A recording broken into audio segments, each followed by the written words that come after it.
So இன்றைக்கி வந்து ஒரு இன்ட்ரெஸ்டிங்கான டாபிக் வந்து நம்ம பார்க்க போகிறோம். அது வந்து manifestation and self talk. So நம்ம நிறைய விஷயங்கள் அஃபர்மேஷன்ஸு, மேனிஃபெஸ்டேஷன், செல்ஃப் டாக்கு, இந்த பவர் ஆஃப் இன்டென்ட்டு, இந்த மாதிரி நிறைய டாபிக்ஸ் நம்ம லேர்ன் பண்ணியிருப்போம், லைஃப்பில் வந்து அப்ளை பண்ணியிருப்போம். அதில் உங்களுக்கு ஏதாவது சின்ன சின்ன ப்ராப்ளம் வந்திருக்கலாம். அண்ட் அதை எப்படி நம்ம ப்ராப்பராக பண்ணுறது அப்படின்றத பார்ப்போம். இது வந்து ஒரு ப்ராக்டிக்கலான மெத்தட். ஸோ இந்த மெத்தடில் நம்ம பண்ணும்போது என்னென்னா, எல்லா தாட்டுமே நம்ம வந்து மேனிஃபெஸ்ட் பண்ண முடியும் அப்படின்றது தான்.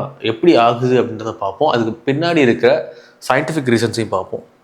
ஸோ ஃபஸ்ட்டு வந்து ஒரு தாட், எந்த ஒரு விஷயமும் ஃபஸ்ட்டு வந்து நம்ம மைண்டில் ஒரு தாட்டாக வந்து க்ரியேட் ஆகுது. அப்புறம் அந்த தாட்டை நம்ம வந்து நினைக்கும் போது, அதை நம்ம விஷுவலைஸ் பண்ணும்போது என்னென்னா, அதுக்கு வந்து ஒரு எமோஷன். ஸோ அங்கே இருந்தால் எப்படி இருக்கும், அந்த அந்த மொமெண்ட்டில் இருக்கும்போது எப்படி இருக்கும் அப்படின்னு சொல்லிட்டு நம்ம எக்ஸ்பீரியன்ஸ் பண்ணி பார்ப்போம். இல்லை அந்த பொருள் எனக்கு கிடைச்சா எப்படி இருக்கும் அப்படின்னு சொல்கிறத நம்ம எக்ஸ்பீரியன்ஸ் பண்ணி பார்ப்போம். அப்போ வந்து ஒரு எமோஷன் வந்து க்ரியேட் ஆகும். இது ரெண்டு வரையும் தான் நம்ம நிறைய இடங்களில் மேனிஃபெஸ்டேஷனுக்கு இது ரெண்டு மட்டும் பண்ணிகிட்டே இருக்கோம். பட் ஆக்ஷன் நமக்கு இல்லாதனால அது மேனிஃபெஸ்டே ஆக மாட்டேங்குது. ஸோ தினையும் வந்து மெடிடேஷன் பண்ணுறோம், தாட் க்ரியேட் பண்ணுறோம், எமோஷன்ஸ் க்ரியேட் பண்ணுறோம். பட் ஆக்ஷனில் அது ப்ராப்பராக நம்ம பண்ணாதனால, பண்ணுறவங்க ஓகே, பண்ணாமல் இருக்கிறதுனால இந்த மேனிஃபெஸ்டேஷன் ஃபாஸ்ட்டாக நடக்க மாட்டேங்குது. ஸோ இப்போ மேனிஃபெஸ்டேஷன் ஃபாஸ்ட்டாக நடக்குதுன்னா அதுக்கு என்ன நடக்கும் அப்படின்ற பார்ப்போம். இப்போது நம்ம தாட், ஒரு இன்டென்ட் ஒரு க்ரியேட் பண்ணதுக்கப்புறம், இப்போ நான் வந்து ஒரு டயக்ராம் சின்னதாக போட்டிருக்கேன். இந்த மாதிரி நம்மளோட தாட் ஏற்ற மாதிரி ஒரு தாட் பேட்டர்ன் வந்து ஃபார்ம் ஆகும், தாட் ஃபார்ம் வந்து ஃபார்ம் ஆகும். ஸோ இது வந்து தாட் ஃபார்ம் அப்படின்னு சொல்லுவாங்க. இப்போது இந்த தாட் ஃபார்ம் குட்டாகவும் இருக்கலாம், பேடாகவும் இருக்கலாம். But good thought form good result கொண்டு போகும், பேட் தாட் ஃபார்ம் அந்த மாதிரி எடுத்துகிட்டு போகும். ஓகே, இப்போது ஒரு தாட் ஃபார்ம் வந்து க்ரியேட் ஆகிடுச்சு. நம்ம பிக்சரைஸ் பண்ணிட்டோம், எனக்கு வந்து ஒரு பைக் வேணும் அப்படின்னு சொல்லிட்டு. இப்போ அந்த பைக்கை வந்து என்ன மாதிரி பைக் வேணும், ஸோ அதில் பைக்கில் வந்து ரைட் பண்ணும்போது எப்படி இருக்கும் அப்படின்னு சொல்லிட்டு நம்ம விஷுவலைஸ் பண்ணுவோம் இல்லையா. ஸோ நமக்கு இந்த பைக் கிடச்சா எப்படி இருக்கும் அப்படின்னு சொல்லிட்டு, அப்போது அதுக்கான ஒரு எமோஷன் வந்து ஃபார்ம் ஆகும். ஸோ எப்போது ஒரு தாட்டுக்கு வந்து ஒரு எமோஷன் கிடைக்குதோ அப்போ தான் அதுக்கு எனர்ஜியே வந்து போராகும். ஃபார் எக்ஸாம்பிள், இந்த தாட் வந்து ஒரு புல்லெட் வச்சுக்கோங்க, புல்லெட் மாதிரி, கன்னில் இருக்க ஒரு புல்லெட் மாதிரி. இந்த தாட் ஃபார்ம் வந்து அதில் இருக்க கன் பவுடர் மாதிரி. அந்த கன் பவுடர் இருந்தால் தான் அந்த தாட் ஃபார்ம் மூவ் ஆகும். ஸோ இல்லாட்டி அந்த தாட் ஃபார்ம் அங்கே தாட் ஃபார்மாகவே அப்படியே இருக்கும். ஸோ அப்போ எமோஷன் கண்டிப்பாக வேணும். அப்போ அந்த எமோஷன் வந்து என்ன பண்ணால் தாட் ஃபார்முக்கு எனர்ஜைஸ் பண்ணிகிட்டே இருக்குது. ஸோ அதை நம்ம நினைக்கும் போது நம்ம அந்த எமோஷனலாக அதை வந்து அது எனக்கு கிடைச்சா எப்படி இருக்கும் அந்த மாதிரி நம்ம நினைக்கும் போது, ஸோ இந்த மாதிரி எமோஷன் வந்து இன்க்ரீஸ் ஆகிட்டே இருக்குது, தாட் ஃபார்மோட எனர்ஜி இன்க்ரீஸ் ஆகிட்டே இருக்குது. அப்புறம் இந்த ஸ்டெப்போடு நம்ம நிறுத்தும் போது என்னன்னா, சில சமயம் இந்த தாட் ஃபார்ம் மேனிஃபெஸ்ட் ஆகி வரலாம், சப்போஸ் மேனிஃபெஸ்ட் ஆகாமல் போகலாம். அது ஏன் போகுது அப்படின்னா, ஒன்ஸ் இந்த தாட் ஃபார்ம் வந்து எனர்ஜைஸ் ஆனதுக்கப்புறம் இது எனர்ஜி வைஸாக வந்து நமக்கான ஆப்பர்ச்சுனிட்டிஸை வந்து அட்ராக்ட் பண்ண ஆரம்பிக்கும். ஸோ எனர்ஜி வைஸில் இது ஒர்க் பண்ணிகிட்டு இருக்கும். அந்த தாட் ஃபார்ம் மைண்ட்லேருந்து போய் எனர்ஜி வைஸாக அட்ராக்ட் பண்ணிகிட்டே இருக்கும். நாம் ஃபிசிக்கலாக ஒர்க் பண்ணும்போது தான் அந்த ஒர்க்கு வந்து அது மேனிஃபெஸ்டே ஆகும்.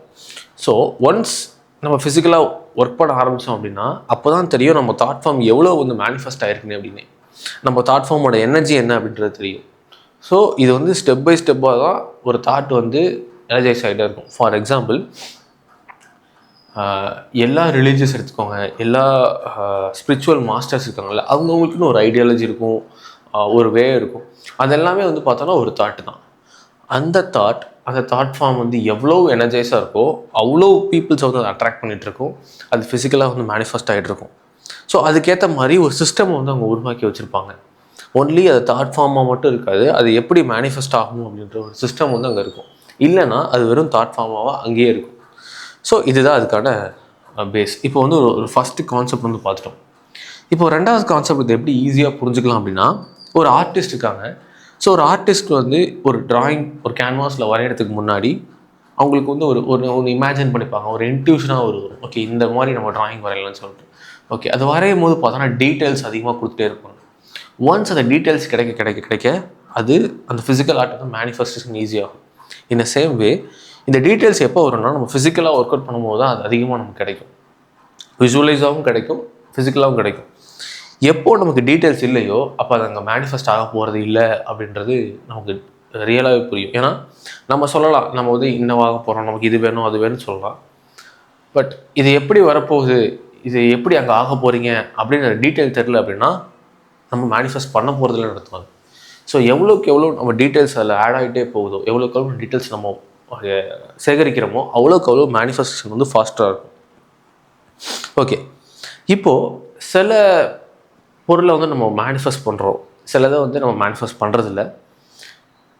இப்போது எதனால் நம்ம மேனிஃபெஸ்ட் பண்ணுறதில்ல அப்படின்றது நமக்கு புரிஞ்சிருச்சுங்களா? ஸோ அந்த ஃபிசிக்கல் ஆக்ஷன் அப்புறம் வந்து டீட்டெயில்ஸ் வந்து குறைவாக இருக்குது. ஸோ அதனால் நமக்கு அந்த பொருள் வந்து மேனிஃபெஸ்ட் ஆகிறதில்ல. ஆனால் சில இது நம்ம மேனிஃபெஸ்ட் ஆகிரும். மேனிஃபெஸ்ட் ஆனதுக்கப்புறம் ஏன்டா இது ஆச்சு அப்படின்ற மாதிரியும் கூட நமக்கு ஒரு ஃபீல் வரும். அது எப்படின்னா, ஸோ இப்போ வந்து ஒரு இன்டென்ட் இருக்குது, அதாவது ஒரு தாட் இருக்குது. இந்த தாட் வந்து உங்கள் பர்பஸோட அலைன் ஆயிருந்தது அப்படின்னா, அந்த தாட் வந்து அதாவது அந்த அந்த இன்டென்ட், அந்த தாட்டே வந்து சோல் முடிவெடுக்கிறதா இருக்கும். அதில் ஒரு கிளாரிட்டி இருக்கும். அந்த வே, அந்த பொருளோ இல்லை வந்து அந்த வே வந்து உங்களுக்கு லைஃப் லாங் வந்து ட்ராவல் ஆகும். இதுவே இந்த ஒரு தாட் வந்து உங்களோட பர்பஸோட அலைன் ஆகலை அப்படின்னா, அது என்ன ஆகும்னா மைண்ட் சம் இன்ஃப்ளூயன்ஸால் முடிவெடுத்ததாக இருக்கும்.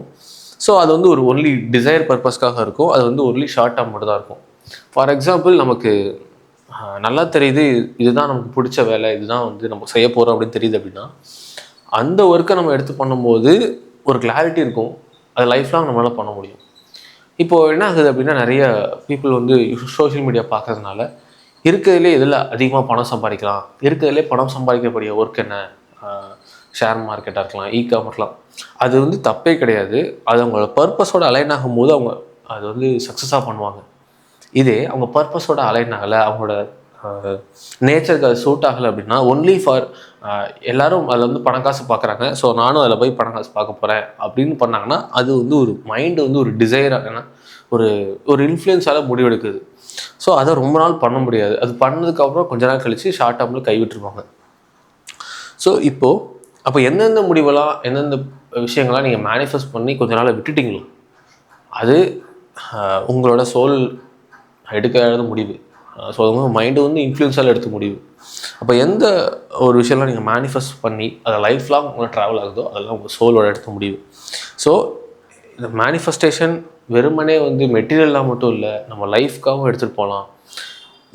நம்ம லைஃப்பில் க்ரியேட் பண்ணுற அத்தனையுமே இங்கே மேனிஃபெஸ்டேஷன் தான். அப்போது எந்தெந்த தினந்தனே நம்ம மேனிஃபெஸ்ட் பண்ணிட்டு தான் இருக்கோம் ஏதோ ஒரு விஷயத்த.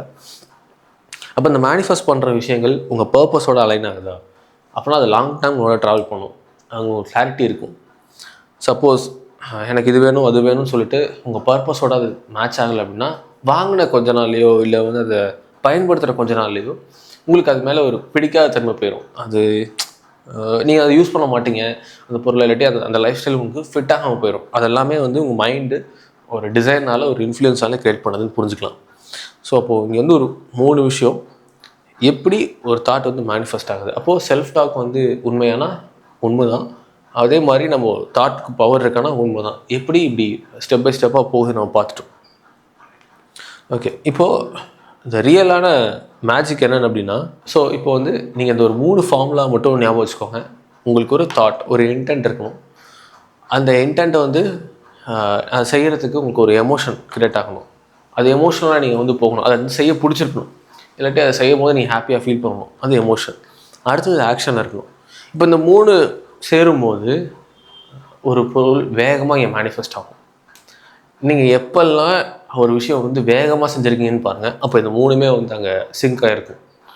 எப்பெல்லாம் நீங்கள் அப்புறம் பார்த்துக்கலாம், அது அப்புறம் பார்க்கலாம், இப்போ செட் ஆகலை அப்படின்னு எப்போல்லாம் தோணுதோ அப்போ இந்த 3 சிங்க் ஆகிருக்காது.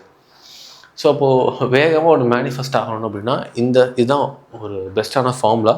இப்போது சிலப்போ இப்போ பண்ணுறாங்க இல்லையா, தாட் ஃபார்ம் மட்டும் க்ரியேட் பண்ணி எமோஷன் மட்டும் க்ரியேட் பண்ணி மேனிஃபெஸ்ட் பண்ணுறாங்க இல்லையா, அப்படி நடக்குமானா நடக்கும் சில சமயம். எப்படின்னா, ஆல்ரெடி அவங்க ஃபிசிக்கலாக சில விஷயங்கள் மேனிஃபெஸ்ட் பண்ணி வச்சுருப்பாங்க. நெக்ஸ்ட் ஸ்டெப்புக்கு போகிறதுக்காக ஒரு தாட் ஃபார்ம் க்ரியேட் பண்ணுவாங்க, அதுக்கான எமோஷன் வந்து கொடுப்பாங்க. அப்போது அவங்களுக்கு ஒரு நியூ ஆப்பர்ச்சுனிட்டி க்ரியேட் ஆகி அதில் வந்து ட்ராவல் பண்ணுவாங்க. ஸோ இப்படியும் நடக்கும். அப்போது பெஸ்ட்டான வே என்னென்னா, இது 3மே கரெக்டாக இருக்கா அப்படின்றத பார்த்துக்கிறோம். Intend, thought, emotion and action. So TEA அப்படின்ற மாதிரி உள்ள வச்சுக்கோங்க. இந்த 3மே கரெக்டாக இருந்தது அப்படின்னா மேனிஃபெஸ்டேஷனில் எந்த ப்ராப்ளமும் இருக்காது. ஸோ அப்போது இந்த தாட், எமோஷன், ஆக்ஷன் இது 3மே சேமாக இருக்கான்னு பாருங்கள். ஸோ இது 3மே வந்து உங்களோட மேனிஃபெஸ்டேஷனில் இருந்துச்சு அப்படின்னா, அது உங்களோட பர்பஸோட அலைனாக இருந்தது அப்படின்னா, அது உங்கள் கூட லைஃப் லாங் ட்ராவல் பண்ணும்போது நடத்தும். ஸோ இந்த மாதிரி எதுக்காக நான் இதை முக்கியமாக சொல்கிறேன் அப்படின்னா, ஒவ்வொரு தாட் ஃபார்மும் ஒரு எனர்ஜி. ஸோ ஒவ்வொரு வாட்டியும் நம்ம வந்து எனர்ஜியை க்ரியேட் பண்ணுறோம், அதை வந்து இங்கே மேனிஃபெஸ்ட் பண்ண வைக்கிறோம். அதுக்கு நிறைய எனர்ஜி இங்கே யூஸ்டப் ஆகுது. இது ஒன்று. ரெண்டாவது, சில மேனிஃபெஸ்டேஷன் நமக்கே வந்து ரிவர்ஸாக போய் முடிஞ்சிடும். இதை ஏன்டா க்ரியேட் பண்ணோம் அப்படின்ற மாதிரி ஆகிடும். அப்போது ஒவ்வொன்றுத்தையும் நம்ம பார்த்து பார்த்து பண்ணணும் இல்லையா? ஸோ நம்ம க்ரியேட் பண்ணுறது எல்லாமே நம்ம கூட இருக்க போகுது. அப்போது நமக்கு பாதிக்காத அளவு ஒரு மேனிஃபெஸ்டேஷன் பண்ணணும் அப்படின்னா, அது உங்களோட சோல் பர்பஸோட, உங்களோட பர்பஸோட அலைனாக இருக்கணும். அப்போது அது எந்த பாதிப்பும் இருக்காது. இல்லைன்னா ஷார்ட் டேர்ம் ஏதாவது பண்ணிங்க அப்படின்னா, அது என்ன ஆகுன்னா, அப்போதைக்கு அதை யூஸ் பண்ணும்போது ஒரு ஆசை இருக்கும், அதுக்கப்புறம் அது இருக்காமல் போயிடும். ஸோ அதனால் இது உங்களுக்கு ஒரு டிஸ்ட்ரக்ஷன் நமக்கு கொடுக்கும். ஒன்று எனர்ஜியும் வேஸ்ட் ஆகும், டைம் வேஸ்ட்டு. ஸோ அதுக்கப்புறம் ரிசோர்ஸ்ஃபுல் நிறைய வேஸ்ட் ஆகிரும். ஸோ உங்களோட பர்பஸோட அலைனாக இருக்க மாதிரி ஒரு விஷயத்தை நீங்கள் மேனிஃபெஸ்ட் பண்ணிங்க அப்படின்னா, அதுதான் தட்ஸ் த பெஸ்ட் வே. அடுத்ததாக இப்போ இந்த மாதிரி மேனிஃபெஸ்டேஷன்ஸ் எல்லாமே வந்து ஹீலிங்க்கு வந்து யூஸ் பண்ணுறாங்க இல்லையா? செல்ஃப் டாக் பண்ணும்போது ஹீலிங்க்கு வந்து யூஸ் பண்ணுறாங்க. அது எப்படி அப்படின்னா, இப்போ வந்து ஒரு எனர்ஜி இருக்குது. ஸோ அந்த எனர்ஜி வந்து நம்ம எமோஷனலி கிரியேட் ஆகும், இன்க்ரீஸ் ஆகுதுன்னு பார்த்தோம். ஒன்ஸ் இந்த எனர்ஜி நமக்கு மாறணும்னு என்ன ஆகும்னா, அது நம்ம பாடியில் வந்து கெமிக்கல் சேஞ்சஸ் வந்து உண்டு பண்ணும். ஃபார் எக்ஸாம்பிள், இப்போது நமக்கு எங்கெல்லாம் வந்து நம்ம உடம்புல பெயினோ இல்லை வந்து ஒரு டிஸ்ட்ரெஸ்ஸாக இருக்கோ, அங்கெல்லாம் அந்த எனர்ஜி வந்து ப்ராப்பராக இருக்காது. ஸோ அப்போது அந்த எனர்ஜியை வந்து திரும்பி ரீட்ரான்ஸ்ஃபார்ம் பண்ணுறதுக்கு தான் ஒரு நல்ல தாட்டை வந்து க்ரியேட் பண்ணுறோம். அப்புறம் அந்த தாட் ஃபார்முக்கு ஒரு எனர்ஜியை வந்து கொடுக்குறோம். அந்த எனர்ஜி திரும்பி அந்த இடத்துக்கு போய் மேனிஃபெஸ்ட் ஆகும்போது என்னன்னா, அந்த இருக்க ஃபிசிக்கலான ப்ராப்ளம் வந்து சால்வ் ஆயிடுது. இதுக்கு நீங்கள் ஒரு எவிடன்ஸ் எடுக்கணும் அப்படின்னா, மசாரு எமோட்டோ அப்படின்னு சொல்லிட்டு ஒருத்தர் இருக்கார். ஸோ அவர் வந்து ஒரு ஜப்பான் சயின்டிஸ்ட், உங்களுக்கு தெரியும். அவர் வந்து வாட்டர் வச்சு ரிசர்ச் பண்ணார். அப்போ என்ன அவர் கண்டுபிடிச்சாருன்னா, ஒரு வாட்டரை வச்சு அதுக்கு என்ன மாதிரியான ஒரு இன்டென்ட் கொடுக்குறோமோ, தாட் கொடுக்குறோமோ, அதுக்கேற்ற மாதிரி ஒரு தாட் ஃபார்ம்ஸ், ஒரு பேட்டர்ன் வந்து க்ரியேட் ஆகிறத பார்த்தாரு. இப்போது லவ்னா ஒரு மாதிரி தாட் ஃபார்ம், ப்ரேயர் பண்ணும்போது ஒரு மாதிரி தாட் ஃபார்ம், ஒருத்தவங்களை ஃபர்கிவ் பண்ணும்போது ஒரு மாதிரி, அதே மாதிரி இது தான் குட்டுக்கு சொன்னால் அது மாதிரி நெகட்டிவுக்கும் அந்த மாதிரியான ஒரு தாட் ஃபார்ம் வந்து இருக்குது, ஒரு பேட்டர்ன் வந்து இருக்குது. இப்போது இந்த தாட் ஃபார்ம் தான் வந்து பார்த்தோன்னா, இப்போ வாட்டரில் வந்து இருக்குது அப்படின்னா, நம்ம பாடியும் வந்து 72% வந்து வாட்டர் அண்ட் கெமிக்கல்ஸ் வந்து இருக்குது. ஸோ இப்போ எந்த மாதிரியான நம்ம எமோஷன் க்ரியேட் பண்ணுறோமோ அந்த மாதிரியான தாட் ஃபார்ம் நம்ம பாடியிலையும் வந்து அக்யூமுலேட் ஆக ஆரம்பிக்கும். இந்த தாட் ஃபார்ம் நம்ம வந்து பாசிட்டிவாக இருக்க தாட் ஃபார்ம்ஸ்லாம் வந்து பார்த்திங்கன்னா பார்க்க ரொம்ப கிளாரிட்டியாக இருக்கும். ஸோ அது பார்க்கவே ரொம்ப அழகாக இருக்கும். தாட் ஃபார்ம்ஸ், அந்த எனர்ஜி ஃபார்ம்ஸ் எல்லாமே எந்த வித ஸ்ட்ரகிள்ஸ் இல்லாமல் மூவ் ஆகிட்டுருக்கும். இது ஒரு நெகட்டிவான தாட் ஃபார்ம், ஒரு நெகட்டிவான பேட்டர்ன் இருக்குல்லையா, அது பார்க்க ரொம்ப அக்லியாக இருக்கும். அது வந்து அந்த மூமெண்ட் ஆஃப் எனர்ஜி வந்து ரொம்ப கம்மியாக இருக்கும், ரொம்ப கிராஸராக இருக்கும். அப்போது எங்கெல்லாம் நமக்கு வந்து டிசீஸ் நம்ம பாடியில் இருக்கோ, அங்கெல்லாம் ஏதோ ஒரு கிராஸர் எனர்ஜி இருக்குது, அங்கெல்லாம் வந்து ஒரு அந்த பேட்டர்ன் வந்து இங்கே சரியில்லை. ஸோ எங்கெல்லாம் நம்ம உடம்புல ஒரு டிசீஸ் இருக்கோ, எங்கெல்லாம் ஒரு பெயின், ஒரு சஃபரிங்ஸோ இருக்கோ, அங்கெல்லாம் வந்து பார்த்தோம் அப்படின்னா அந்த தாட் ஃபார்ம் வந்து அங்கே சரியில்லை, அங்கே வந்து கிராஸர் எனர்ஜி அதிகமாக இருக்குது. அப்போது அந்த கிராஸர் எனர்ஜியை நம்ம ரொம்ப வந்து இந்த ஃபைனல் எனர்ஜியை நம்ம மாற்றணும் அப்படின்னா, ஃபஸ்ட் அங்கே இருக்க தாட் ஃபார்ம், அந்த எனர்ஜியை வந்து மாற்றணும். அதுக்கு தான் இந்த குட் செல்ஃப் டாக் வந்து முக்கியம். அப்படி பண்ணும்போது என்ன ஆகும்னா, அங்கே வந்து நல்ல டைப் ஆஃப் ஒரு தாட் க்ரியேட் ஆகி, நல்ல டைப் ஆஃப் ஒரு எனர்ஜி வந்து க்ரியேட் ஆகும். இது ஸ்லோ பை ஸ்லோவாக என்ன ஆகும்னா, அங்கே இருக்க கெமிக்கல் சேஞ்சஸை வந்து உண்டு பண்ணும். அந்த பார்ட்டில், அந்த ஆர்கனில் ஒரு கெமிக்கல் சேஞ்சஸை உண்டு பண்ணி, அப்புறம் என்ன ஆகும்னா ஃபிசிக்கலாக அது மேனிஃபெஸ்ட் ஆகும். ஸோ இங்கே சொன்ன மாதிரி சேம் வே தாட் இருக்கணும், அதுக்கு எமோஷன் இருக்கணும், அதுக்கு ஒரு ஆக்ஷன் இருக்கணும். இது மூணுமே அங்கேயும் நடக்கும். ஸோ வித்தவுட் எமோஷன் வந்து அந்த மேனிஃபெஸ்டேஷன் வந்து அவ்வளோ ப்ராப்பராக இருக்காது. ஸோ இந்த நீங்கள் ஃபிசிக்கலாக உங்களுக்கு ஒரு விஷயத்தை ஹீல் பண்ணுறனாலும் சரி, உங்களுக்கு ஏதோ ஒரு விஷயம் தேவைப்படுறதுனாலும் சரி, இல்லை நீங்கள் ஒரு விஷயத்தை க்ரியேட் பண்ணனாலும் சரி, ஸோ இந்த பேட்டர்னை நீங்கள் ஃபாலோ பண்ணால் இது நிச்சயமாக ஒர்க் ஆகும். ஸோ அதனால் கேர்ஃபுல்லாகவும் இருங்க, ஓகேங்களா? நமக்கு தேவையில்லாத தாட் ஃபார்மும் க்ரியேட் பண்ணக்கூடாது. நமக்கு என்ன பர்பஸ்க்காக நம்ம வந்திருக்கோமோ அதுக்கான தாட் ஃபார்ம் மட்டும் நீங்கள் க்ரியேட் பண்ணி அதோட பாத்தில் போகும்போது ஸ்மூத்தாக இருக்கும். Okay, see you in the next video guys, bye.